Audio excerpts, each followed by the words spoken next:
And Audacity in 3, 2, 1. Hi, guys, and welcome back to the Barbell Lifestyle Podcast. I'm your host, Christina Lynn, and I'm here with my co-host, Marissa Roy. And in today's episode, we have a very special guest back with us for the second time, Gabrielle Fundaro.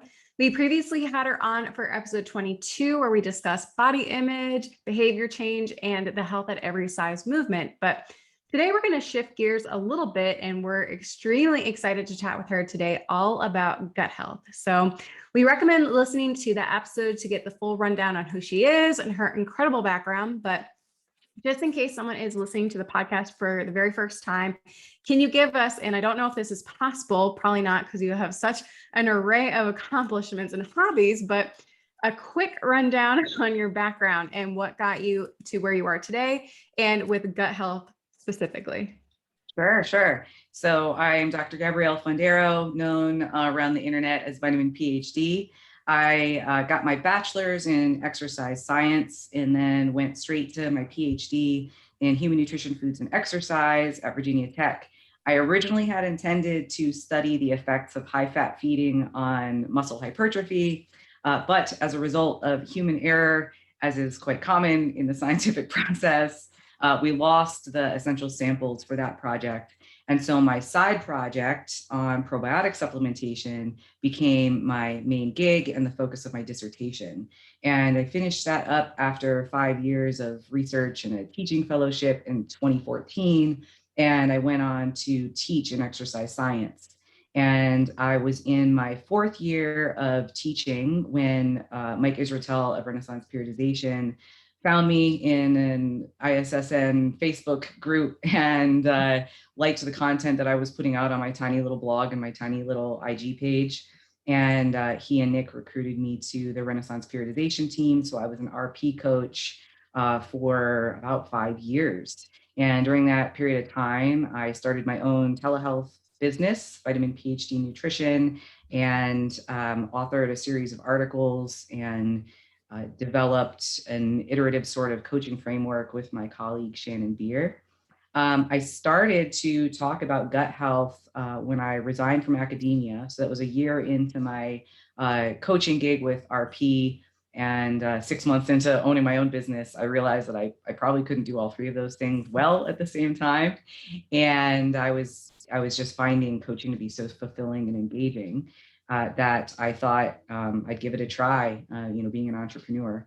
And Mike had the incredible foresight at the time, because this was back in 2017, for me to start talking about gut health and to be sort of the RP and internet evidence-based voice of that part of the industry, because there was so much misinformation circulating at that time. So one of my first podcasts was Steve Hall, Revive Stronger, in 2017.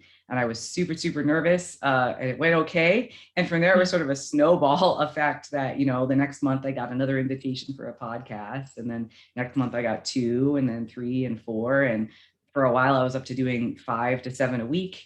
I can't do that anymore. I realized, I can spread these out a little bit. And so I've tried to do that. And I have now gone on to just running my business full time and running the comprehensive coaching side of things. I'm now a writer for examine.com, and I'm starting in on another upcoming project in probably like the next couple of years, creating some more educational content on gut health. So that's how I got here. It was sort of a series of serendipitous accidents and being in the right place at the right time, and having a really generous group of people who invite me to speak about this stuff. Wow, that's awesome. So I guess, where do we even start with this? I mean, we have so many questions that we want to ask you about this today, and I think we're going to cover a lot, but I think the biggest thing here is to preface, like, what is gut health, because I think a lot of times we talk about it when we talk about, oh, I took this green supplements and it healed my gut, or oh, probiotics are good for your gut, or my digestion is off, my gut is off, or something like that. And I don't feel like most people really know what they're talking about when they say stuff like that. I mean, I probably like butcher it as well, because like I just don't really know what we're really talking about here. And I've listened to a couple of your podcast interviews on this topic specifically, and I feel like I learned so much, and I'm just so excited to share this with everyone. So from me personally, thank you for being on as well. And walk us through what is gut health. Oh, well, thank you for having me. I'm always glad to be able to speak to a new audience and kind of quell the misinformation and make sure that they're making informed choices. Now, for a long time, I've said that I haven't seen the term gut health in literature, in actually looking at what's coming out of the scientific community. And I can no longer say that, because I actually came upon a study that talked about, I believe it was a low FODMAP intervention, improving gut health. And I thought, wow, I guess that term has finally made it into the academia sphere. So that being said, it is not a term that has one clear definition. And so it can be used to mean a lot of different things, depending on, kind of what we're trying to market.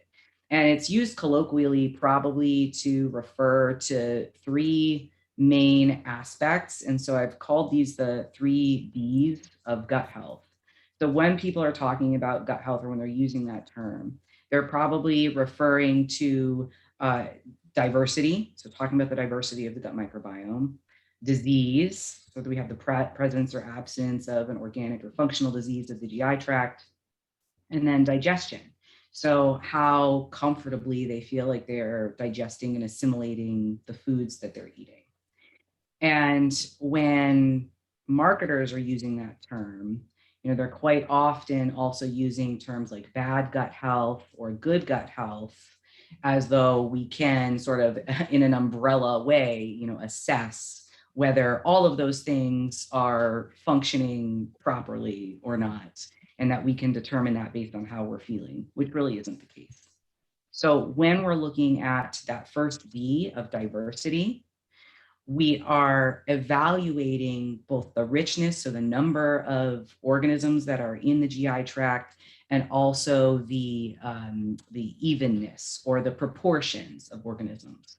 So ideally, we have more organisms that are either beneficial or neutral than we have organisms that could potentially cause disease. But we would never expect to see 0 organisms that could potentially cause disease. There aren't really bad microbes. It's like there aren't bad dogs. There are microbes that are put into a specific context in which they might cause disease. And there are dogs that, when put into a specific environment, may have behavioral issues. So context really matters. And we find that there's probably a kind of a Goldilocks curve to diversity. So if we have too little, that means that we may have an overabundance or an overgrowth of some microbes that could cause disease, or we may lack the genetic functionality and the diversity of genes. So that means that our microbiome can't do as much. And we really do need it to perform a number of different tasks for us, anything from immune defense to assimilating nutrients from our diet. And the other thing that we're looking at with diversity would be if we have too much diversity, I lost my train of thought there for a second, that we might not have the amount of redundancy that's helpful to us. So we don't have enough microbes that can do the same thing. They say, oh, this group got knocked out, that's all right, this one can step in. And so there's a theory that could actually reduce the stability. So it's not always like more is better. We need to have like the right amount, but the right amount really hasn't been characterized yet. It's like the right amount for you specifically at this point in time. So diversity is associated with a couple different things. One being cardiovascular fitness. So people who are aerobically fit tend to have greater microbial diversity, especially in numbers of bacteria that we think are probably pretty beneficial. And then also the intake of a diverse number of plants in the diet. So if you don't have to be vegetarian or vegan, but if you're eating a diverse array of what we call microbe accessible carbohydrates, so things that are indigestible to humans and go into the large intestine, they can be used as energy for the microbes there. So those support diversity. When we're looking at disease, that's a little bit more obvious. Does the person have functional disease like IBS, irritable bowel syndrome? Tissues are normal, but the function is not. Or do they have something like an inflammatory bowel disease like Crohn's or colitis, where both the tissues and the function are affected by a disease? Now, we don't have a cause-effect relationship between the microbiome and any disease, so we don't know whether certain microbes might cause certain illnesses, but we're starting to see some characteristics of different disease states. So it just so happens that folks with IBS tend to have a sort of a characteristic snapshot of a microbiome. So they tend to have a greater number of certain pathogens than people who don't have that disease. But again, we don't know that they actually are causing that disease. And then we're looking at digestion. So does a person feel like they're able to tolerate the amount of gas that their microbes are producing? Are they having comfortable bowel movements 3 times a day to 3 times a week? Rating that on the Bristol stool scale as a 3-ish, so pretty firm, comes out in one comfortable movement, and you feel like you're done. Or are they having some issues where they're feeling constipated or experiencing diarrhea, or the stool looks unusual in some way?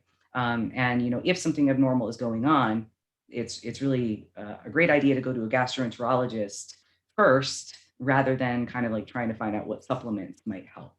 So those are usually what people, I think, are talking about when they're talking about gut health. But quite often, I think they're trying to use how they're feeling as sort of a proxy for everything else that might be going on, or even trying to establish a cause-effect relationship between the microbiome and a disease state and how they're feeling. That really doesn't exist yet.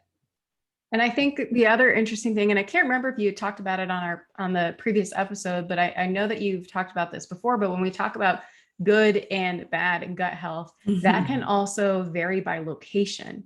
So an individual in another location might have quote unquote good gut health, but might look different from someone, say, here in the US.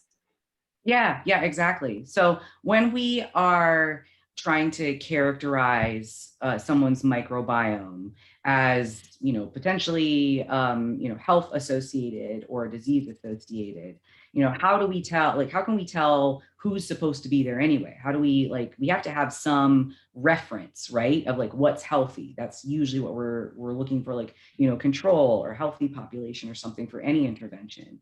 And the issue with doing that with the microbiome is that healthy individuals look different based on their location. So a person in Korea versus a person in the US versus a person in South Africa, they all could be considered healthy. There's an absence of any sort of disease or digestive issues, but they will be unique. They'll look very different.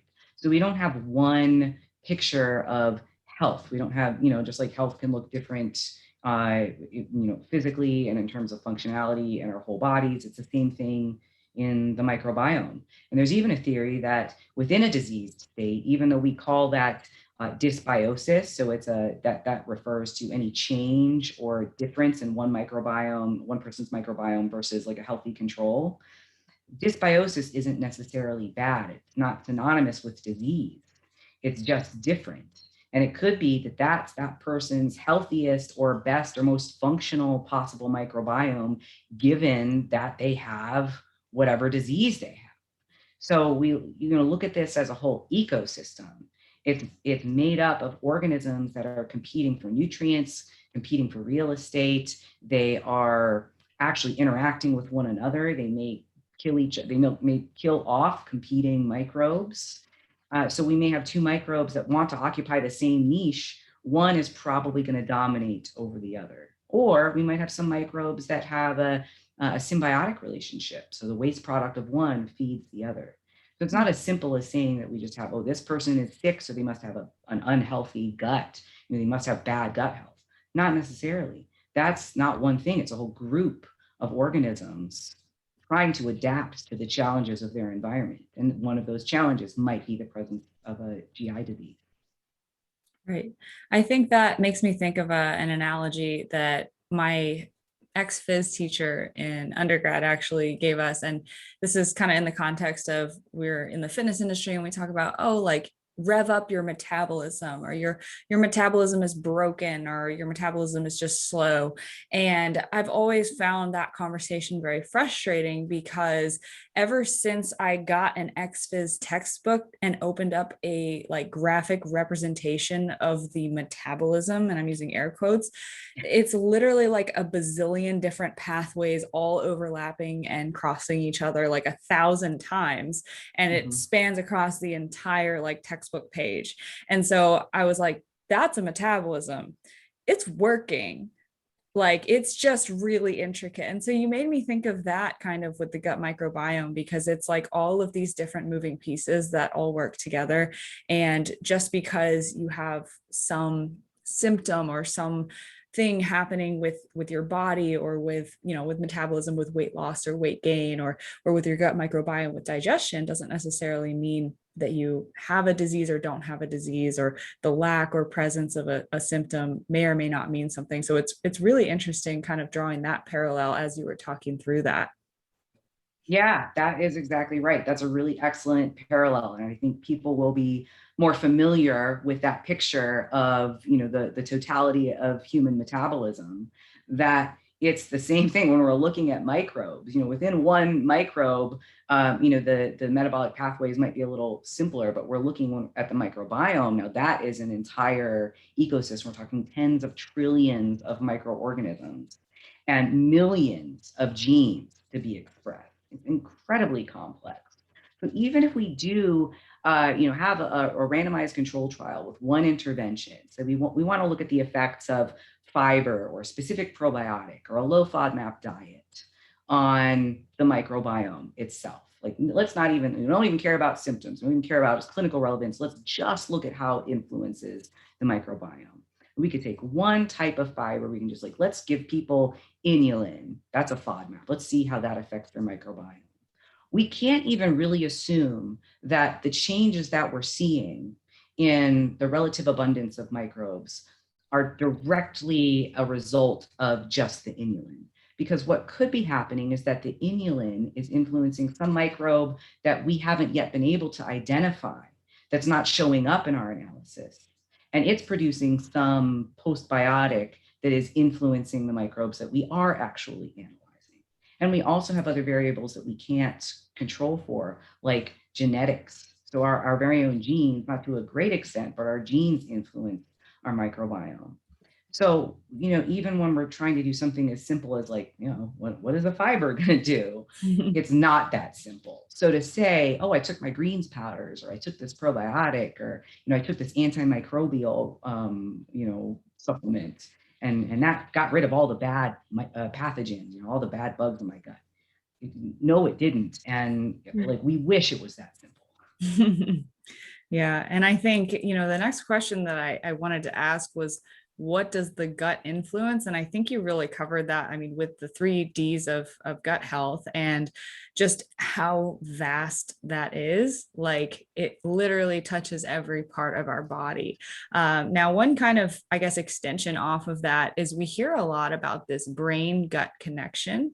And I am so curious to know, you know, because it wasn't directly one of the Ds of gut health. So how much of that is pseudoscience, or is there a connection between our brain and our gut that we should be aware of? Yeah, it's definitely not pseudoscience, but it is a very new area. So what we're seeing is really like we're in the infancy stages, if you could even say that, because most of what we've seen have been preclinical trials. That means stuff in rodents. And although rodent data can be really useful in terms of establishing mechanisms or maybe even proof of concept, they're not intended to be extrapolated to humans. So when we do like a fecal transplant into a rodent, that can be sort of confirmatory. We can say, all right, well, we saw this in humans, Do we also see it in rodents? Okay, we see it there, and we can also take out their tissues and establish real mechanisms. That's super useful. And we can also rear mice to be germ-free, so they're completely sterile, and then we fill them with only the microbes of interest. That's super cool. Definitely not something that we can do in humans. And then even some of the tests that we use as sort of a proxy for depression or social behavior in rodents. I would pose the question, like, do mice have moods? Can we say that, like, if you take a rat and you fill it with like a specific microbiome, does it have a sense of like ennui after that? Does it like really feel a longing for like greater meaning in its life? Or is it like chasing cheese through a maze because it can smell it? So even the researchers in that field would say, like, this is not meant to be an exact representation of what the human experience would be. And quite often, the fecal microbiome transplant studies that we use in mice, when we try to translate that to humans, we just don't see the same robustness, the same magnitude of effect that we see in rodents. So when we're looking at things like, a specific probiotic did this in mice, or, we sever the vagus nerve in mice, that's not really going to translate to humans. And similarly, when we look at human trials and say we have, one area that's been really popular has been fecal transplant in children with autism. The initial trials didn't have a placebo control. So that means that, yes, there was a change over time, but unless we have a group that didn't get a fecal transplant, we have no way of knowing whether it was time that caused the change or it was the actual fecal transplant. And because of those limitations, we aren't at a point yet where we can say, like, yes, we've really established a cause-effect relationship between specific microbes or the microbiome as a whole and autism or depression or anxiety. Now, we do have some interesting correlations between IBS and anxiety or depression. So people with a mood disorder are quite likely also going to have an IBS diagnosis. So about 50% of folks with IBS also have a mood disorder and vice versa. So that's a pretty strong relationship. But, we also have to consider the fact that, IBS comes with reduction in quality of life, and so there's a relationship there that maybe not necessarily explained by just the microbiome itself, but by the effects of IBS on like our quality of life, and then how it might affect our social connections and how that could in turn influence, the prevalence of a mood disorder. So again, it's a more complex system than just saying like, okay, put in a bad gut microbiome and out comes a mood disorder or outcomes, whatever outcome. That being said, there is the brain-gut connection is an anatomical one. So we have the vagus nerve, which puts out about 75% of our parasympathetic nervous system tone. So that really runs the rest and digest process. So that directly connects the brain to the gastrointestinal tract. And the microbiota, so the microorganisms within the gut, can produce various neurotransmitters or precursors to certain neurotransmitters, most of which are not going to cross the blood-brain barrier, but they still could influence the portions of the brain that are not covered by the blood-brain barrier, and there could also potentially be some peripheral communication.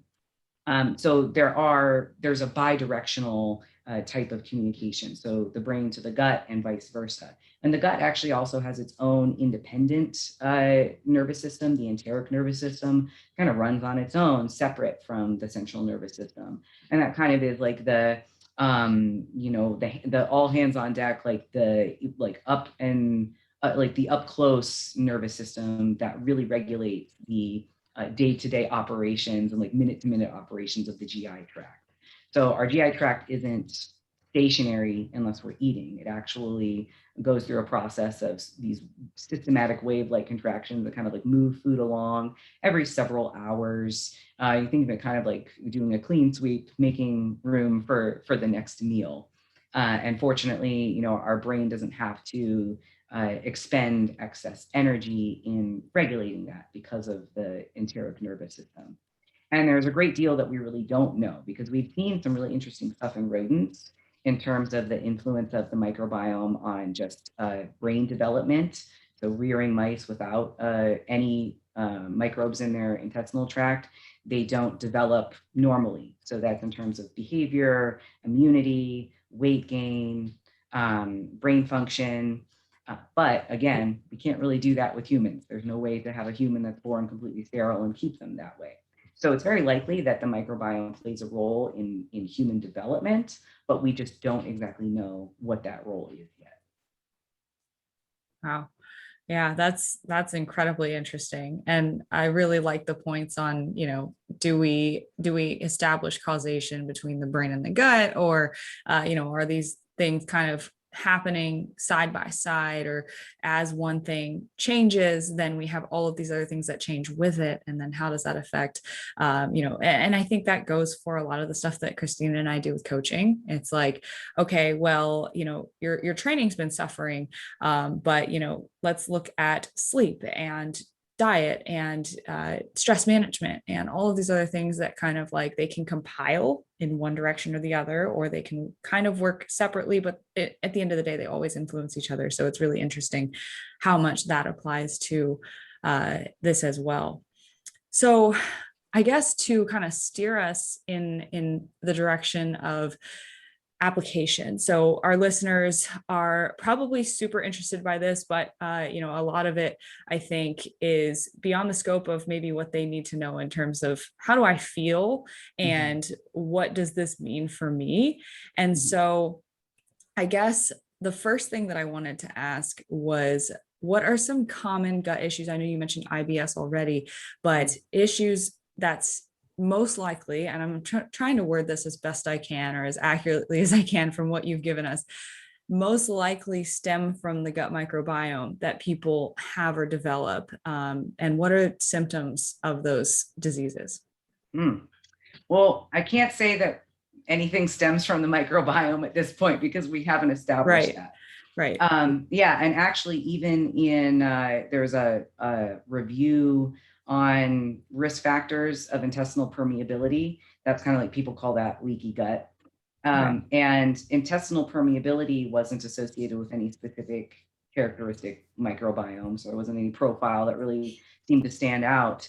And by and large, we really don't have like outward symptoms, if you want to call it that, of anything with like outside the realms of extreme pathogen infection. If you have C. diff, if you have listeria, if you have salmonella, so you've like picked up a foodborne illness, those I could say would be microbiome related. Right. And you will know that you have one of these infections because you will have severe watery diarrhea. You'll be in the hospital. So if you have one of those infections, then yes, that's pathogen associated. Like, they are potential pathogens. They've entered your GI tract. They're producing their virulence factors. They're producing toxins that make you sick, and you get sick. That being said, you could have C. diff in your gut and not get sick. You have staph in your gut and you're not sick. You have strep in your gut and you're not sick, even E. coli, because it's the effects are strain specific. So there are species of E. coli that are actually beneficial, and they're not going to cause you any issues. And they also have to be, again, in the context of the ability to make you sick. So they have to be there in high enough abundance to produce these virulent factors and actually cause illness. Many of them are just existing in your gut, just doing nothing, existing, just doing their thing. So if we have something like, a comprehensive stool analysis or whatnot, where they say, oh, you've got some staph in your gut, you've got some strep and whatnot, and they're like, this level is way too high. Well, they've actually established those reference ranges on their own. Like, there's not one reference range that we've been able to establish to say, like, okay, this much of this specific strain of this species, this causes everyone to get sick. So just keeping that in mind, the most common complaints that people would have outside of some sort of infectious illness, it's usually something to do with bloating, gas, constipation, or diarrhea.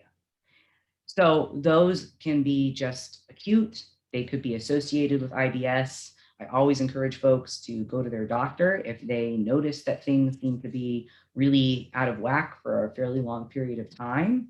You can get screened, you'll get a colonoscopy and things like that, so they can rule out potential illness.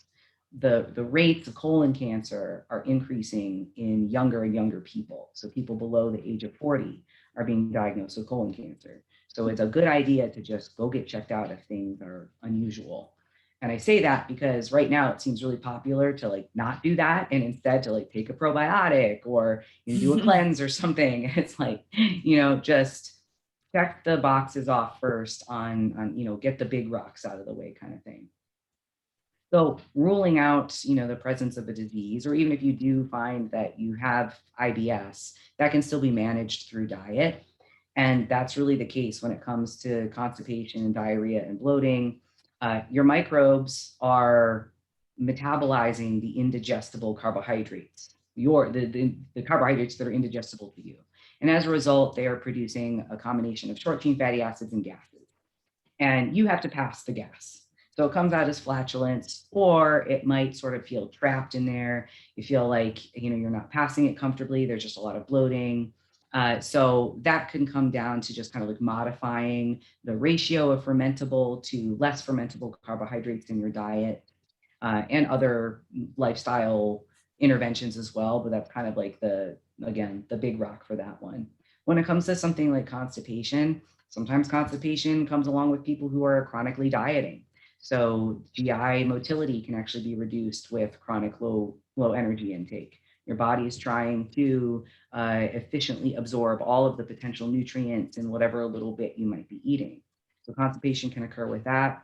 Folks are also are often also eating high amounts of high volume foods. So they're very fibrous. Maybe they're not taking in adequate water, so they have a bunch of fiber, not enough water. Fiber is another one of those things that has sort of a Goldilocks effect. So too little or too much can cause GI distress, constipation, gas, bloating. And then, folks might also be using a lot of sugar alcohol. So a lot of kind of protein bars and shakes and things like that people might be using in an attempt to lose weight. Those contain sugar alcohols, which are fermentable with the exception of erythritol, and also can have a laxative effect. So it's not uncommon for folks to feel really crummy if they've, had a recent diet change and they're like, I've been trying to eat healthier. I've been increasing my fiber, or, I'm trying to, do more protein shakes and things like that. And then like, oh my gosh, the gas is so bad. It smells awful. I'm so bloated all the time. And it comes down to something like, they're reacting to the FODMAPs in avocados or apples, or they're taking in a lot of sugar alcohols.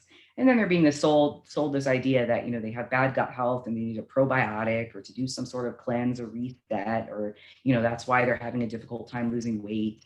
And that's really not the case. It's just a very normal result of eating these foods that have chemical properties that attract water. They're highly fermentable, and your microbes do what microbes do. They're like, hey, thanks. This is great. This is a good meal. And they're producing gas. And I love the point that you made about how a lot of people, and it's kind of our society nowadays where it's like, oh, you have a symptom. So it's like, oh, well, let me just take this supplement that's supposed to help with this symptom, rather than trying to figure out, well, is there something deeper? Like, what's the root cause? Why am I bloating? Why am I constipated? Why is this happening? Rather than, oh, we'll just slap a Band-Aid on it and keep going. Mm-hmm. Yeah, absolutely. And spending a lot of time even or money, on interventions that probably aren't that effective either. And it's really unfortunate that, we're kind of being, even if there's nothing wrong, it's like this idea that, something's probably wrong. You just don't know it yet. Right. Mm-hmm. Yeah. So you touched on a couple of things that I really do want to get into that I think are the hot topics in this area of the industry right now. And that is fibers and sugar alcohols, artificial sweeteners. And you mentioned, so I just want to get some definitions out of the way for anyone who might not be following quite as closely. So you mentioned fibers that are indigestible or insoluble to humans, things that are fermentable. Could you just quickly define, insoluble versus soluble fiber, as well as what being fermentable means as a carbohydrate? Yeah. So in most cases, fermentable fibers are also going to be soluble. That means that they attract water. So a soluble fiber example would be something like oatmeal. If you put it into water and you left it there for a little while, it would soak up the water, it become really soft and sort of viscous. So another way that we term those fibers would be that they are viscous. And bacteria can ferment those to produce energy for themselves. So they can produce ATP through that process. And then they produce some waste products, gases, and then short chain fatty acids, which we actually consider to be postbiotic beneficial compounds. So in doing that, they take something that is indigestible to us. We don't have the digestive enzymes to break those carbohydrates down, and they convert them to something that is actually absorbable for us, the short chain fatty acids. So they can actually increase the amount of energy that we can harvest from our diet, not to a huge extent, but the estimates so far are that it could account for an increase of up to about 200 calories or 10% of our energy intake. So it's something to keep in mind, that if your calculations seem to be not working out in the way that you would expect in terms of energy balance and weight change, maybe you have a really adept group of microbes that are harvesting energy for you, and you might need to adjust your intake. So just something to consider. It's not something that would completely stall your weight loss efforts. It's something to just include in your calculation.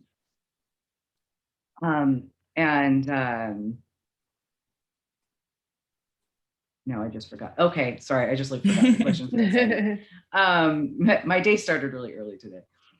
So all good. You guys can edit that part out.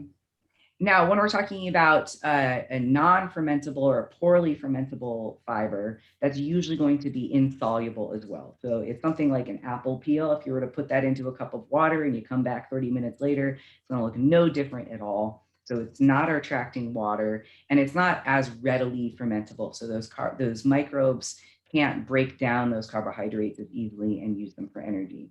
So whereas the soluble fibers can be really helpful to sort of bind excess cholesterol and also be used as an energy source for the microbe, the insoluble fibers are really helpful for creating bulk in the stool and potentially even sort of enhancing the production of the protective mucus layer in your gut. So they work together to form comfortable stool that will pass easily and also have benefits to cardiovascular health.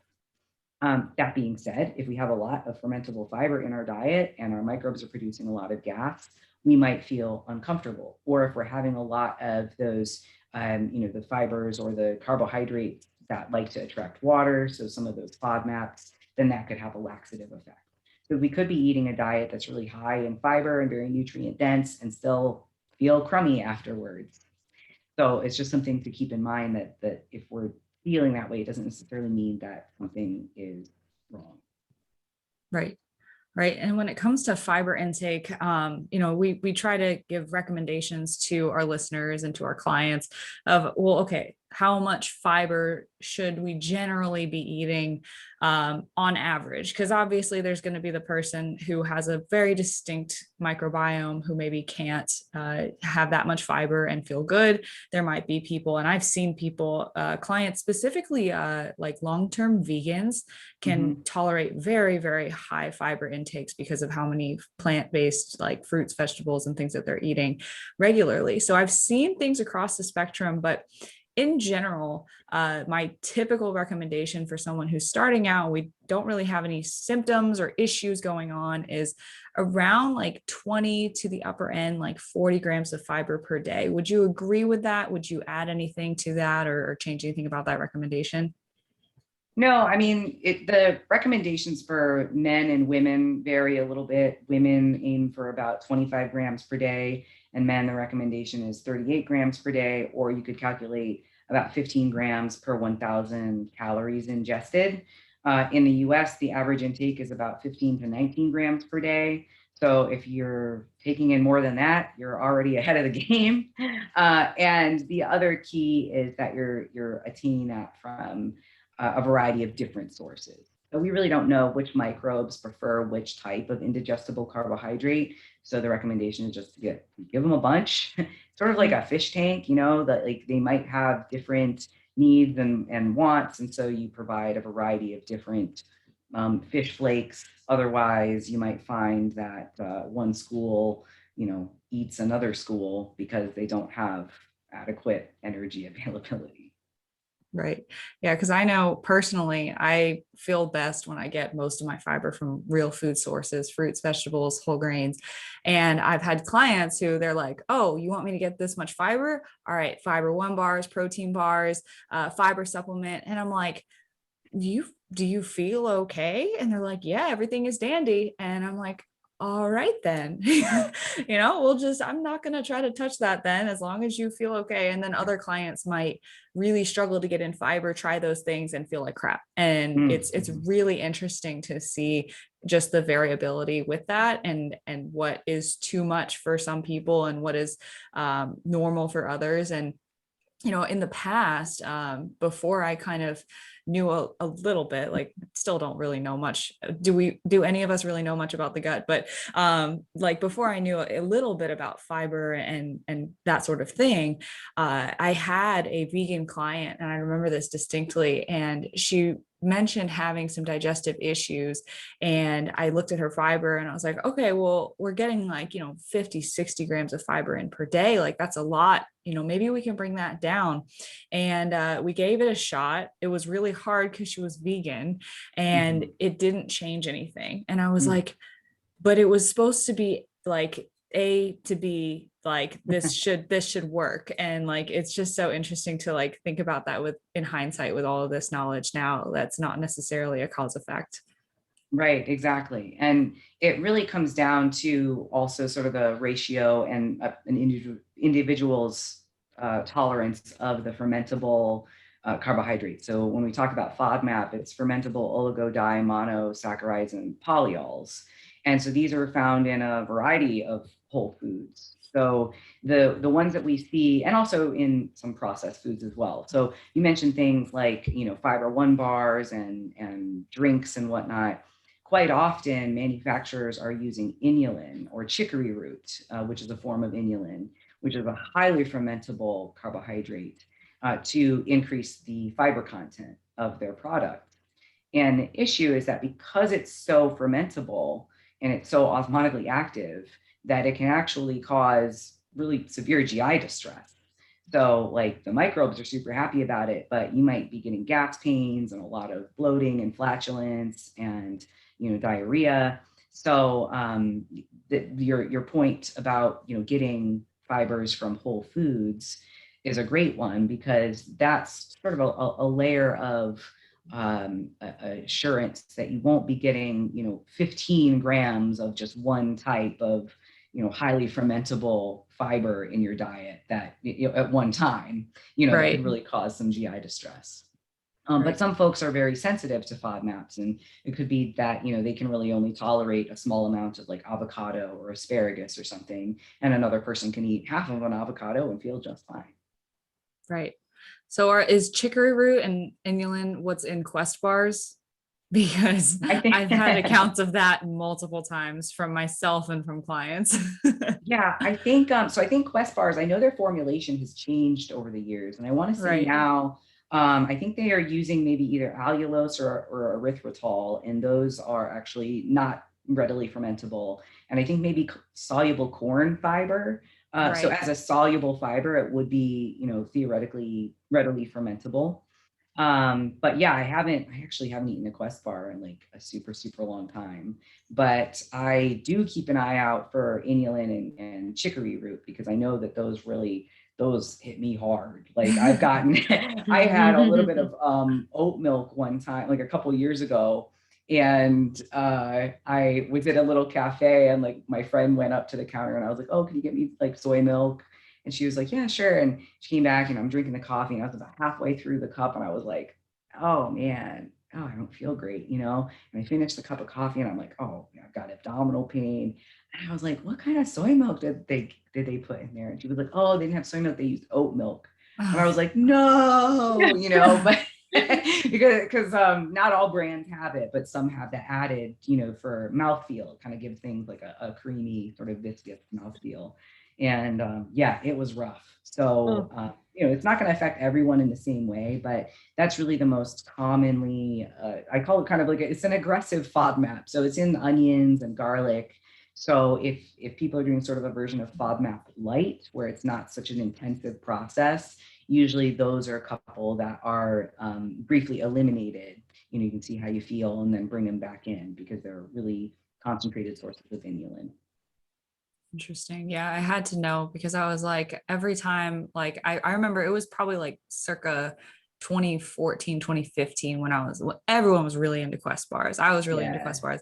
And I remember like I could tolerate one at a time, but there was, the day here and there where like I was just on the go and I was just grabbing them. By the end of the day, my stomach's like out, like past my toes. And I'm like, what is going on? And then I just like didn't go to the bathroom for 3 days. And I was like, what is this? So yeah, I have noticed that I get a lot. I'm not having like any issues like that when I do have them like from the gas station here and there when I'm on the go. So I do think that the formulation has changed, but that's like an account that I heard so many times that I think is really funny. Yep. 2 a day. Oh, I know. So on that note, I think we want to talk about artificial sweeteners and sugar alcohols, because you did mention for some people having a lot of those can cause some symptoms or some issues.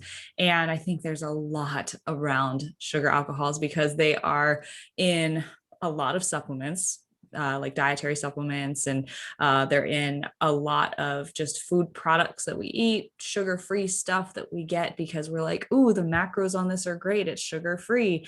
And I'm very much a culprit of it. And thankfully, I haven't had any adverse reactions from sugar alcohols, but there is that question. And I feel like it's just a constant war on social media going on around this topic. So could you shed some light on this? I don't really know where to start, but sugar alcohols, maybe a definition and really giving us, debriefing the misconceptions that are out there.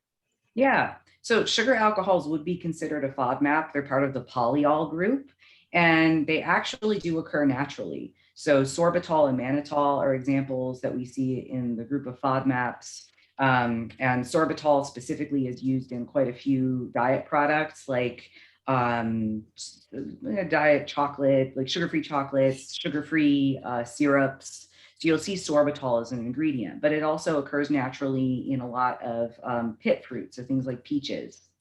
So it is one that has a laxative effect universally. So all humans who eat sorbitol, if you eat enough of it, it'll have a laxative effect. And some people might be more sensitive than others.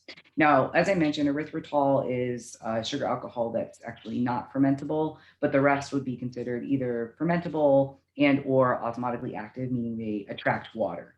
So if you eat a large bolus of sugar alcohol, it hits your gut, it's going to pull a lot of water in. That's going to cause a lot of stretching or distension. And in people who have IBS, they have some visceral hypersensitivity that could be perceived as really painful for them. And then it also could induce that laxative effect. So you would have like some pretty severe diarrhea.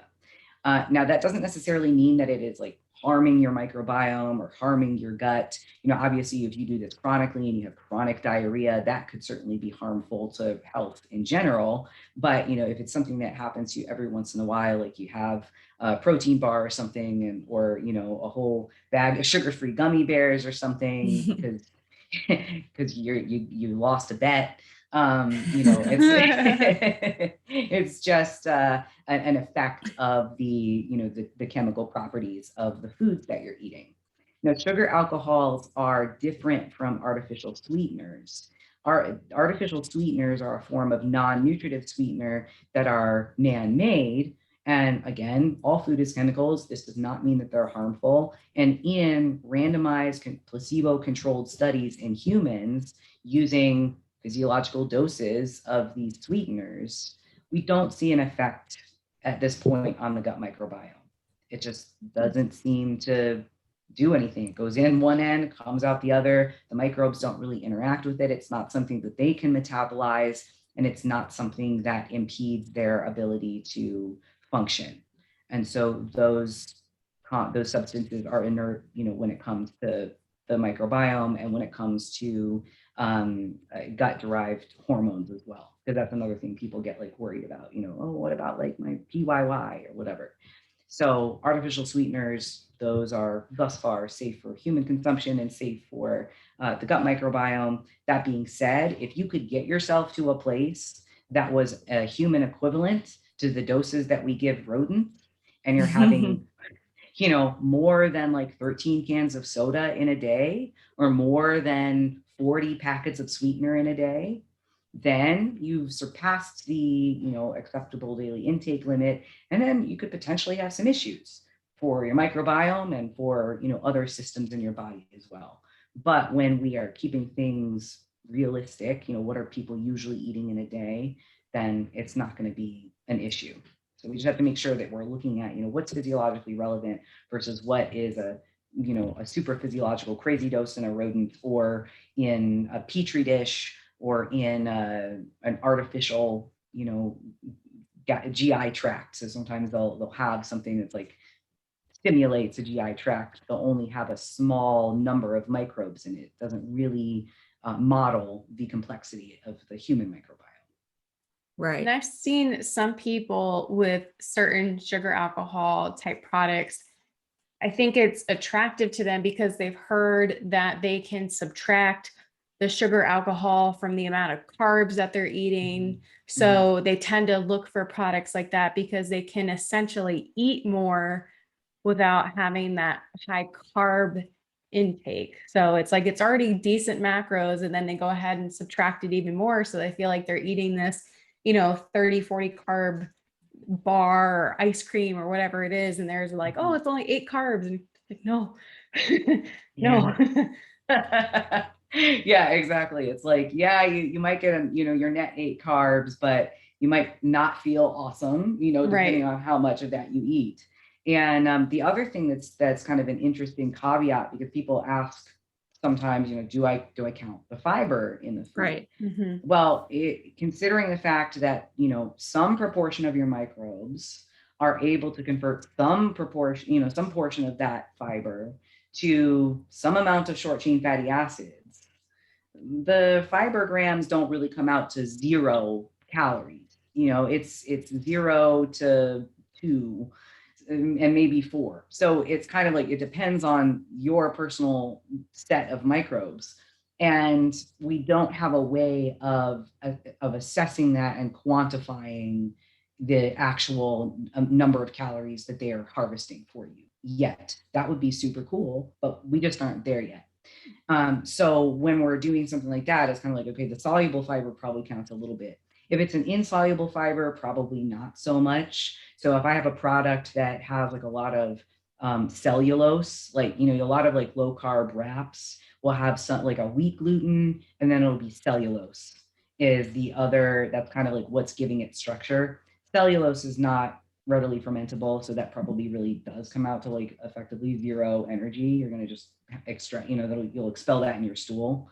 But that just like depends on how detailed people want to get, but that's kind of like my recommendation. Do it the same way you're going to do it the whole time, just for the consistency of tracking. But realize also that, if you're counting every fiber as 0 and you're kind of puzzled as to like why your weight isn't changing as anticipated, that could be one aspect that you're really underestimating your energy absorption. Oh, for sure. And especially if you're having like lots and lots of sugar-free products, and, maybe not all of the ones that you're using is cellulose based or whatnot. That's super interesting. And that's a question that I get all the time, is like, what about net carbs? What about subtracting fiber. And pretty much my answer for that is let's just not subtract it, for the sake of, if the goal is fat loss here, it's better to be maybe a little bit under because you accounted for it, rather than having this question of why am I not losing weight, because all of these extra things that I'm not counting are actually being harvested as energy. So that's really great confirmation to know that what we've been telling our clients is probably the right way to go. Mm-hmm. Yeah, I think it's more of a marketing kind of ploy, if anything, just trying to say, oh, this is actually, 8 carbs instead of 30. And so I have a lot of clients who the same thing. They're like, well, I'm hitting my macros, but why are my calories not adding up? Mm-hmm. Yep. Not to go off on a tangent, but yeah. Okay, I have a question that is a little bit of a tangent, but I think it's relevant for any of our listeners who have tried keto or are currently doing the keto diet. So people who run the keto diet, they are very, very attracted to the net carbs and things that are labeled that way and marketed that way. And so if that is the case, we have certain fibers that are converted to short chain fatty acids, and then the insoluble ones they pass through. So if they're converted to fatty acids, I might be, my logic might not be going straight here, but correct me if I'm wrong. Does that mean that sugar alcohols are considered okay, quote unquote, for those doing keto and needing to stay in ketosis? Yeah. So this wouldn't influence, it wouldn't reduce their ability to be in ketosis. Right. So that being said, the ketogenic diet in and of itself has an influence on the microbiome, and the fermentative capacity of the gut could be changed in people who are on a long-term keto diet. So you may actually find that you're producing less of those short chain fatty acids anyway, because ketone bodies actually specifically suppress one of the main butyrate producers in the gut. So theoretically they're fine. And actually, like I said, you might actually be producing fewer of those short chain fatty acids anyway. So there might be a reduced capacity for energy harvesting in a keto diet. I'm just theorizing. That doesn't necessarily mean anything like good or bad for your gut, but generally speaking, if we're having a diet that doesn't have a lot of microdiscussable carbohydrates, it's probably not a great thing long term. Yeah, I think that makes sense, because a lot of times it's like you have people on the keto diet, they're subtracting out the carbohydrates, and then you have some people who are like, no, like you need to just like stick to just vegetables, otherwise you're doing it wrong. But like I was just super interested to know. So little side tangent there, but I'm sure it was relevant to someone. So moving on to just back to artificial sweeteners, I thought that was very interesting, because personally, I've been taking a look at my own intake of it, not because I've had any issues with it, but because I actually sat down and thought about how many different sources of artificial sweeteners and sugar alcohols I had per day. And I was kind of like, that's a long list. And it's in all of the supplements that I take. It's in, my pre-workouts, my proteins. It's also in my coffee syrup. It's also in my sugar-free pancake syrup that I use. So like, there's all of these things that I've kind of made into, and I'm sure a lot of people listening are similar in this way as well, made staples in my diet, and how I dress up my food and how I add a little bit of flavor to things. And so personally, I've been trying to just like not cut out, but just dial back a little bit to see, do I notice anything? Because, there was no negative effect happening with my normal consumption, but I was like, what if, I feel a little better, or I notice a little change here and there? So I'm doing an experiment with myself essentially. But yeah, I think it's really interesting to kind of see how integrated sweeteners and sugar alcohols are into like our day-to-day, especially like fitness interested people. And what you said about how they bring in the water, if they're the soluble ones. And I think that could kind of explain for some people how when they, they say, oh, I feel, so watery or bloated or puffy all the time, I cut out artificial sweeteners and it solved everything. Like artificial sweeteners are the devil. And, really there's just like a normal response there. Like that is what it's supposed to do. So that was super interesting to learn as well. Oh yeah, sure. And I think also when people are cutting out artificial sweeteners, they may be, just reducing their energy intake because now they're not eating the foods with the artificial sweeteners, or they're replacing them with something else that is more nutritive. And so they have more energy and so they feel better and they're moving more, so it's kind of an interesting thing to think about too, in terms of how ubiquitous the artificial sweeteners or sugar alcohols could be within, like you said, like fitness interested people and people who are trying to control their energy intake, that sometimes people are consuming a dietary pattern that makes them feel not well because they're afraid of eating the kind of like the normal version of the food, the higher energy density version of the food. Yeah. And maybe feeling like less satisfied. And so they have to eat much more of the kind of alternative version of the food. So it's sort of an interesting thing that, I went through that process years ago also, where I was like, wow, I'm feeling the need to have a lot of flavored waters and whatever else, because I just want to eat something that's enjoyable. And I wasn't at the time. And now I can have like a little bit of maple syrup and I'm like, oh, that's really rich. I don't need very much, versus like the sugar-free maple syrup.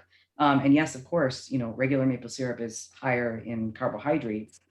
But when you get to the point where it's about having like an enjoyable experience rather than just an experience of like high quantity, I think it's easier maybe to regulate the amount that you're eating. I typically say this for people who have gone from whatever diet they were doing to something like going full vegan or full vegetarian. And they, same thing. I feel great. Meat is the devil and all this stuff. This is what's making me feel so bad. It's like, well, if you're eating, hamburgers and French fries and, whatever else and all this junk food, and then you switch to eating vegetables, like, yeah, you might actually feel a lot better. And if you had just maybe incorporated vegetables into your diet, like normally, you actually might have found that balance between but it's that correlation versus causation. Is it, because I'm vegan or vegetarian, or is it just because you added in some additional vegetables and it actually isn't really meat that you think was causing you to feel that way? Yeah, exactly. I actually had a conversation with a client about that literally yesterday. She was like, I'm considering going vegetarian or vegan because I've just been reading about how much healthier these people are. And I kind of went down the rabbit hole of like, well, if you look at the research that compares like quality controlled, like omnivorous diets that are active people and eat healthy diets and they're not, obese or like have a high processed food intake, then, we actually don't see much of a difference. And I went down that whole rabbit hole, but it's like, yeah, it's exactly that. And a good parallel too. Mm-hmm. Yep. That's the same thing we see with the microbiome as well. There's no clear advantage to being vegan or vegetarian compared to a prudent omnivorous diet. So that's why I always encourage, plants at every meal, but it doesn't have to be only plants at every meal. Mm-hmm. Right. So with the artificial sweetener discussion, more questions about this because we have so many misconceptions to break down. The stevia versus artificial sweetener is another war that I see all the time going on. And it's, this is natural, so it's better for you. And sugar alcohols and diet sodas are bad. And that's kind of the narrative that I hear from a lot of people. I think when I get into the fitness interested crowd, I hear more of the like over reliance on sugar alcohols and sweeteners. But when I am talking to just kind of the lay person and relatives and family friends, it's the, oh, I only use stevia because stevia is better and it's natural and I don't drink any diet soda. And that's like the conversation that I don't really try to get into anymore, but that's what I hear. So could you shed some light on that specifically? Yes, the naturalistic fallacy. So if it's natural, it means it must be safe. Just like, the arsenic that we can find in almonds and formaldehyde that we find in pears. I'm not kidding. Like that's really found there. But the dose is what really makes the poison. So stevia doesn't have quite as much human data to either support or refute its potential benefits or harm to the microbiome. We probably don't want to assume that just because it's natural, it's not going to have a potentially negative effect. There are plenty of natural herbs that could have negative effects on human health and like life in general. I mean, being alive. So it's sort of it's one of those logical fallacies. But, stevia compared to table sugar, stevia is going to be less energy dense. I think it also tastes awful. So I'm with you. yeah. So I personally don't use stevia because I think it just tastes like bitter garbage. It's kind of like the way cilantro to me ruins a dish. Stevia ruins anything in which, to which it's added. So I don't use it, but if people like it, awesome. But, to think that it is superior to table sugar would be also a fallacy. I think that table sugar gets a bad rep because obviously things like, consumption of sugar sweetened beverages, that's associated with poor health outcomes and risk of, cardiometabolic disease. But again, if you take a person who is really physically active and they drink a soda, a regular plain old soda every once in a while, that food in isolation is not going to have a deleterious effect on their health. I've seen plenty of, when I was still living in Virginia, I helped with a lot of trail races for people who are doing like mountain biking races and whatnot. These people were incredibly fit, incredibly healthy. And guess what? When you're biking 50 or 100 miles, you're going to drink some Coke. You're going to eat some white bagels and some pretzels and some potato chips. So it's looking at the entire dietary pattern rather than one thing in isolation. But it's a thing that I think it's like popular right now to, instead of using table sugar, using like agave or maple syrup or, brown sugar, which is just white sugar with molasses added to it. And they're all plant-based, it comes from sugar cane, or we also get sugar from beetroot, or coconut sugar, whatever, what have you. The molecularly, it's the same thing. So use what you like to use, but realize that, we are adding a health halo to things that are just really on the same playing field in terms of like the biochemical properties. Right. So with the stevia, you said that there's not much data, but what does the data out there suggest so far? One that I've seen in cell culture showed that it was, I want to say, suppressive of bifidobacteria, but I mean, that's a cell culture model, and I'm not going to give more weight to that than I would to any other cell culture model, just because I think stevia is garbage. I'd say like, that's a cell culture model, and it doesn't actually mimic what's going on in the GI tract. So we really just kind of have to wait and see until someone does some, well-controlled human studies on consumption of reasonable amounts of stevia. We just have to kind of say like, we don't know yet. That's interesting because we do have a lot of data on sugar alcohols and artificial sweeteners. And I find that very interesting. And I've kind of posed the argument before for someone who was really into having this discussion with me. And I referred to, other evidence-based practitioners who have gone into more depth than this, but than I have, because I haven't really read it any personally. But what I've heard and read from those sources is that there is a lot of data to show that artificial sweeteners and like sucralose, aspartame, those sorts of things are safe for humans. Like you said, the data doesn't show any negative effects. And with stevia, we don't really have much. So it's like, it's not good or bad, but we can't compare it because we just don't have the studies to show. So for me personally, I find more safety in the thought of using something that has been tested and shown to be safe multiple times over and over again versus something where we really don't have the data. So I found that super interesting. And I was like, well, that makes me feel better because I wasn't going to use stevia anyways.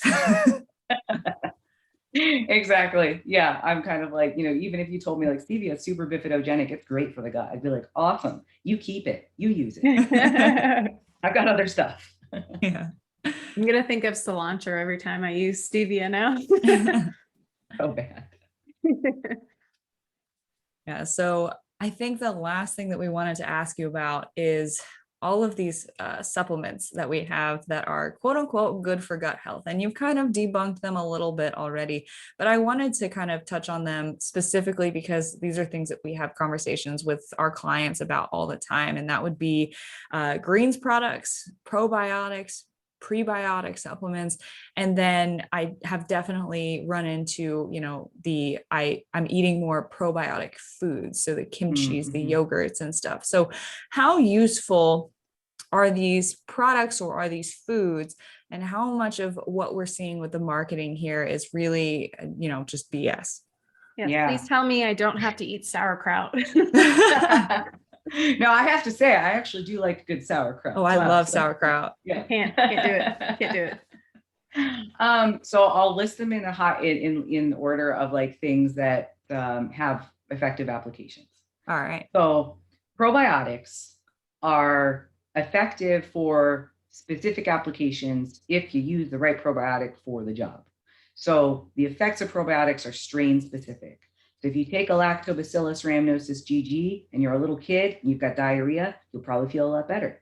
If you're an adult, it probably won't have much of an effect, and you should use an S. boulardii instead. So it gets pretty specific, and we're able to say that with more confidence now than we could have maybe 10 years ago, to say like, okay, there are definitely times when probiotics do seem effective to reduce some symptoms of IBS, to reduce antibiotic-associated diarrhea, to reduce traveler's diarrhea. So probiotics in certain situations, definitely a good addition to overall other lifestyle management and like pharmaceutical interventions as needed. Second in line of probiotics would be two digestive enzymes, beta-galactosidase. So that is marketed as Beano, but it's just a digestive enzyme that can help to break down some of the indigestible fibers in our diet that we see in like beans and cruciferous vegetables. And then lactase, which can help break down the milk sugar lactose. So those seem to be by and large pretty helpful to reduce some digestive discomfort. Now, prebiotic supplements, I would say totally not necessary, but not ineffective. It's just that we don't need to supplement because we can just get them from the foods in which they naturally occur. So prebiotic just means that it's an energy source for a microbe. So if you're eating fruits, vegetables, whole grains, legumes, then you're good to go. So you don't have to supplement, but definitely eat prebiotics. Greens powders are usually a blend of a bunch of different probiotics, different digestive enzymes, many of which have not been shown to be effective in humans, or they are not active at the pHs in which they will experience, in our GI tract. And then sometimes like some herbs and whatnot, like superfood blends. And even if those powders and mixtures might contain things that could potentially be beneficial, they're not beneficial at just any dose. So most of them are not going to be dosed in a physiological relevant way. Even if we do increase, like if we take something that has antioxidants in it, that doesn't necessarily mean that we're actually increasing the antioxidant capacity or our antioxidant system. So trying to do that with like one food or a supplement, probably not super helpful. And although it is possible, we don't necessarily always want to be like suppressing our reactive oxygen species production, because we actually need that to adapt to exercise and to fight off infections and whatnot. So like mega doses of antioxidants, also probably not a great idea. I can't think of really like many other supplements. I think that kind of covers like the major groups that are promoted. I guess I would say that in addition, when we are looking at like antimicrobial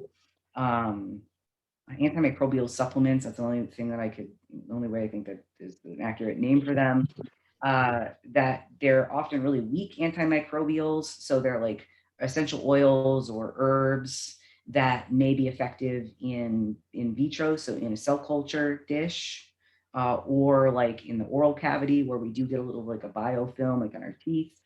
but would not have the same effect in the microbiome. So like taking something that's a biofilm on your tooth versus the tens of trillions of microbes existing in their planktonic state in the GI tract, two completely different environments.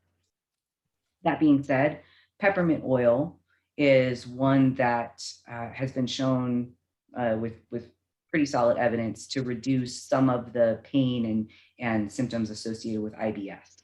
So again, that's sort of an acute intervention that could be, adjuvant or synergistic with other forms of treatment and management for that. But for the most part, like there's not going to be a kitchen sink, sort of like gut health supplement that every person should take, unless you want to think of like fruits and vegetables and whole grains and things like that as like a kitchen sink kind of thing. Yes, plants would be that's my kitchen sink recommendation. Yeah.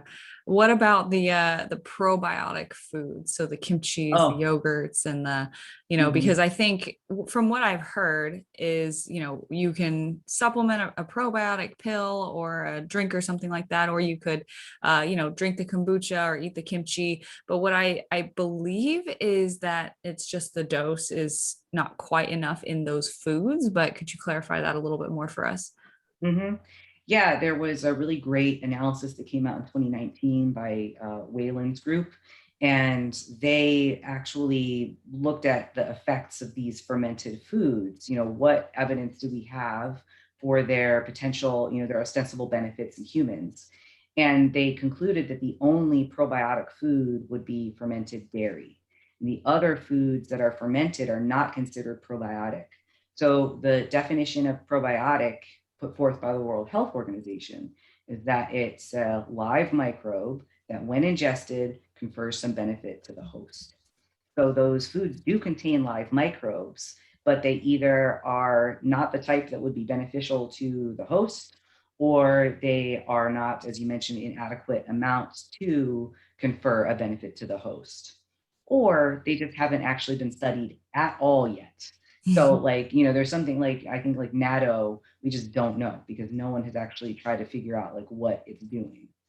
So there are some real gaps in the literature there. And, all fermented foods, well, I shouldn't say that. Yes, many fermented foods are going to contain live microbes, or did at one time, because there are other fermented beverages that don't contain any more live microbes because they have consumed all of the sugars and now they're all dead. And then we reap the benefits. We drink the wine and the beer and things like that. So, alcohol is not a probiotic. But yeah, I think it's interesting. I got a Instagram ad. They reached out to me and they wanted me to promote hard kombucha. I don't know how you say it. And I was like, I feel like this is not like this. I don't know. I feel like it's going to cancel each other out. That's correct, actually. Yeah. Like when we're looking at alcohol intake, unless you're taking in, like maybe one glass of red wine a week, that's hunky dory, but regular alcohol intake is actually associated with reduced microbial diversity. And, especially if we see sort of the extremes of alcohol intake. So if you're, getting all of your probiotics from hard kombucha, got bad news for you.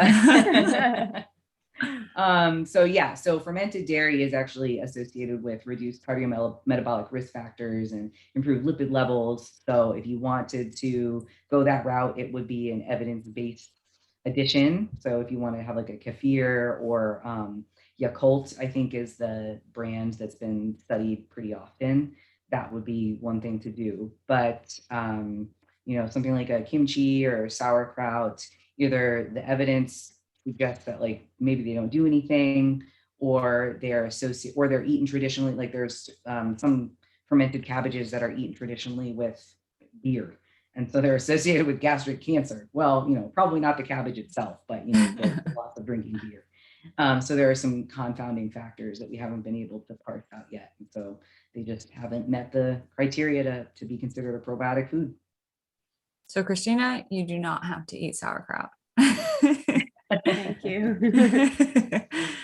I think that really is shining some light on some stuff, because I feel like every other Instagram post that you scroll by nowadays is this green greens product, it healed my gut, or this is good for, bloating, or this is good for my gas. And, while that person might have a subjective experience that, they link those two things together, a lot of times I feel like a big benefit of a greens product is it encourages you to start your day off with a healthy seeming routine, and it gets some water in your system. And, if there are nutrients that you're able to get from it, a superfood blend or something, great. You're getting some extra nutrients in, but like, that's really where my recommendation kind of stops, is like, if you want to have that great routine in the morning, like personally, I drink a greens powder because I like the taste of it. And it's like a really solid routine for me that keeps things on the right track.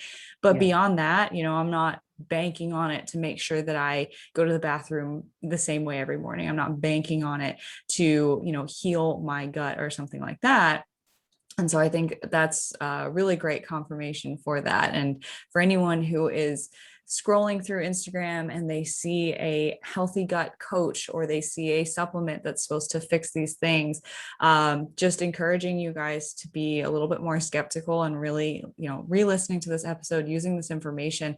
A lot of it, you might have to sit down and really listen and think through what Dr. Fundaro has told us today, but it's a lot of really useful stuff that can help you think more critically about what you see in the fitness industry, which is unfortunately a lot of misdirective stuff that just, kind of flies in the face of the evidence that you've talked about.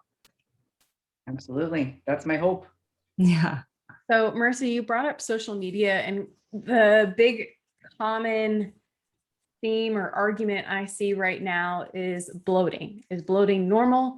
Is, because you see a lot of before and afters, or this is what I look like in the morning, this is what I look like at night, and this is normal, or this is normal if you look like this after a big meal. And then you have the other side where they're like, bloating is not normal. It's wrong, it's bad, and you need to find the source, or you need to take this supplement. So kind of where do your thoughts lie on that? And maybe even, including gas and bloating. Mm-hmm. Well, bloating is not always indicative of a disease state. So we could say that one person's bloating could be normal, and another person's bloating could be indicative of a disease state.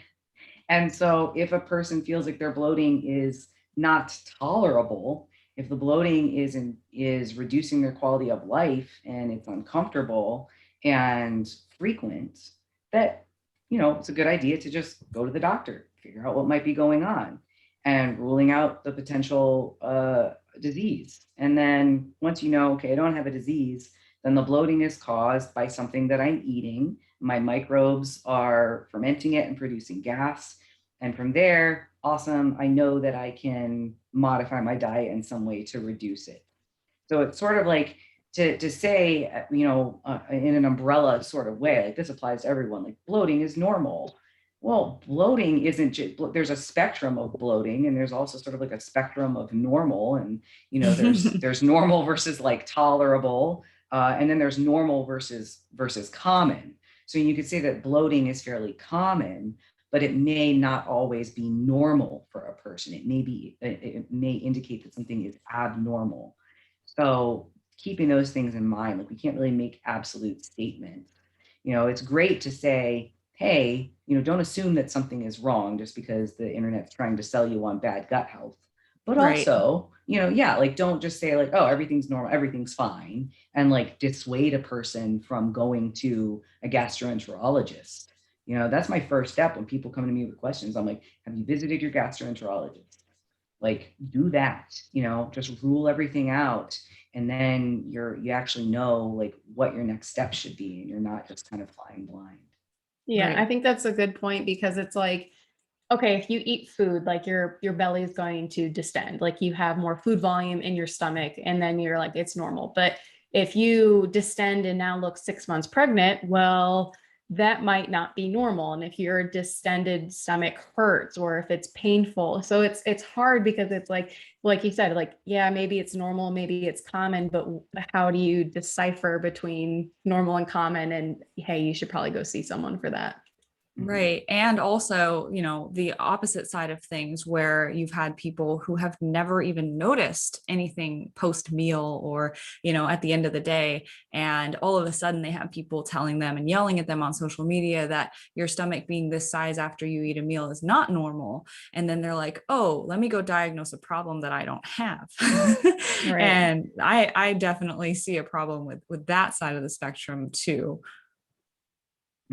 Absolutely. Yeah, bloating I feel like is a real tough one to kind of, and then the thing, Dr. Fundaro, that you said too, it's like, well, what might be uncomfortable for someone else may not even bother another person or make them feel uncomfortable or get in the way of life. So it's just kind of hard to navigate that one. Yep, exactly. And then let's bring body image into the discussion. What if it's not actually painful bloating, but this person just doesn't like the way that their stomach looks after they eat? They might diagnose that as, oh, well, I must have digestive issues. I have to fix something.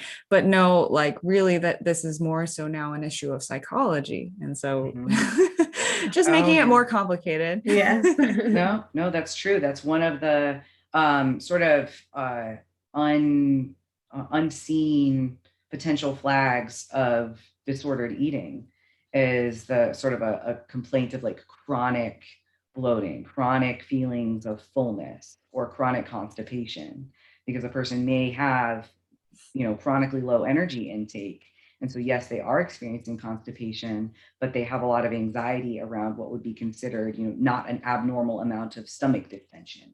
After a meal, the stomach is going to stretch and you'll see, a change in waist circumference. And that could be within, what's a normal amount of change. But to that person, it's really alarming and it's creating a lot of anxiety. So that's another thing to kind of keep in mind, that, one person who's having a subjective sensation of bloating or distension may actually, like you said, Marissa, be more of a psychological issue. Right. I guess I do have kind of one more miscellaneous question, and just kind of confirming my biases here. So when I did my first contest prep in 2016, I promise this will be quick, but I did this in 2016, and it was a pretty like strict protocol in terms of, at the time, the coach that I had didn't allow me to have artificial sweeteners. It was pretty like low to no gluten just based on the foods that I was choosing, like looking in hindsight. And, the prep went really well, didn't have any issues really, but I knew going into my post-show meal, what I wanted was a pizza. And I knew that I had not had dairy in about 6 months. And so I went to the store and I bought like whatever the lactase like little capsules are. And I was like, you know what? I'm just going to pop like 3 of these before I eat my entire pizza and just pray that everything is okay. And in the past, so I did that. It seemed to work out just fine for me in that situation. And so you did mention that lactase supplements can be very useful for that. And I know that in general, lactose intolerance is something that's very, very common and can be developed. And I wanted to ask you for your comments and opinions on this and any evidence that there is. So does cutting out dairy create a lactose intolerance in some people? And is it possible to reintroduce lactose and dairy products by using some of those enzymes to kind of reverse that effect? Yeah, so lactose intolerance can happen for a few different reasons. And actually lactose tolerance is pretty dynamic over the lifespan. So it tends to fluctuate. So we could have reduced lactose tolerance just as we age, because we start to express the gene less. So like we have the ability to make lactase, but we just don't. It can happen because we've had some severe GI illness and there's been some damage to what we call the brush border. So it's like the enzyme layer that covers the intestinal cells. So we just don't have enough of the enzyme there. And then it could potentially occur sort of acutely in terms of not necessarily lactose intolerance, but like lack of preparation for a big bolus of lactose. You haven't eaten it for 6 months, you haven't really been expressing that gene, and then all of a sudden you take in a bunch of lactose there's a good chance that, you could produce that enzyme relatively quickly, but maybe not to a great enough extent to completely digest all of the lactose that you've just eaten. And so, your microbes could still get a hold of some of that, and you have some symptoms there. But there's some evidence that, yeah, people can actually increase their tolerance to lactose over time. So just gradually increasing their lactose intake. There's probably going to still be a threshold to that. And, the addition of the lactase enzyme can really be helpful. That being said, there's also a threshold beyond which the ratio of supplemental enzyme to lactose intake is not going to be high enough to offset any amount of lactose. If you drink a gallon of milk, and had 3 lactose pills, maybe you're not going to have a good time. And then different types of cheeses also have different lactose content. So it's not all dairy, has the same amount. Yeah, that's something I've always noticed is I'm a little lactose sensitive depending on what it is I eat, but cheese has always been on the table for me. That's never been an issue because of that. And it's the milks and the ice creams where I'm if I don't do one of those little capsules, I'm not eating that. Yes, I'm not gonna have a good time. Yeah, for sure. Awesome.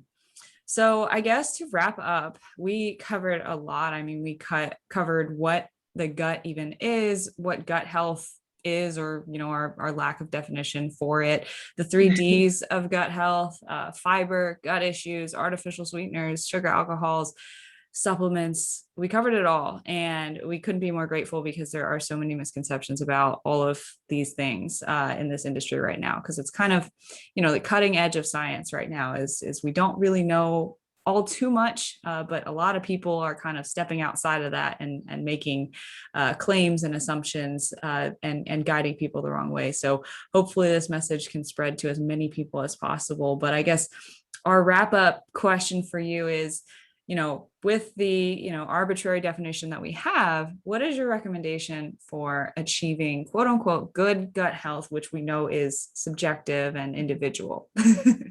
Oh yeah, for sure. It's not super sexy or I don't know, big breakthroughs in gut health science, but it's the basics that are supportive of human health in general that tend to also be associated with increased microbial diversity. That would be physical activity. So we don't really have a lot of data on resistance training yet, but it looks like people who engage in cardiovascular or aerobic activity and have higher cardiovascular fitness tend to also have diverse microbiomes and higher abundance of those beneficial butyrate producers.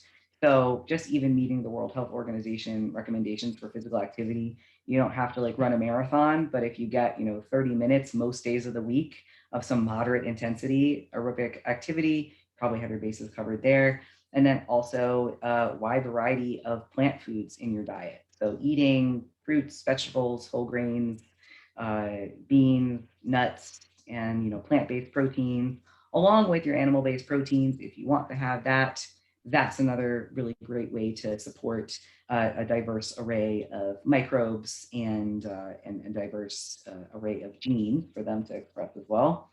And then the kind of supplementary things would be, although they're not supplementary, they're still foundational, but we just don't have as much of the direct, influence type of data on these. But things like sleep, because that's going to make it easier for you to engage in your activities and make prudent choices with your food. Stress management probably also will help with those things as well. And then just the, judicious use of probiotics in specific situations. And maybe you want to add in some fermented dairy as well as one of your protein options. That's probably also a good idea. And aside from that, there's really not much else that you need to do or that will really have an appreciable effect on your gut health. We love it. We love the unsexy answers. Yes. Yep. Well, awesome. I mean, I don't think there's really anything else that we have to cover. And if we figure something else out, we'll have you on for the 3rd time. Our first 3-peat guest. Yeah. That would be a pleasure, always. Awesome, guys. Well, we hope you enjoyed this episode. And if you haven't already, make sure you're subscribed to the podcast. You can find both of us on Instagram. Dr. Fundaro, if they want to find you on social, where can they find you? Vitamin PhD or vitaminphdnutrition.com. Awesome. So you can find me at Christy Lynn Fit, and Marissa is at Marissa Roy Fitness. Thank you guys so much for listening, and we hope to see you back next week.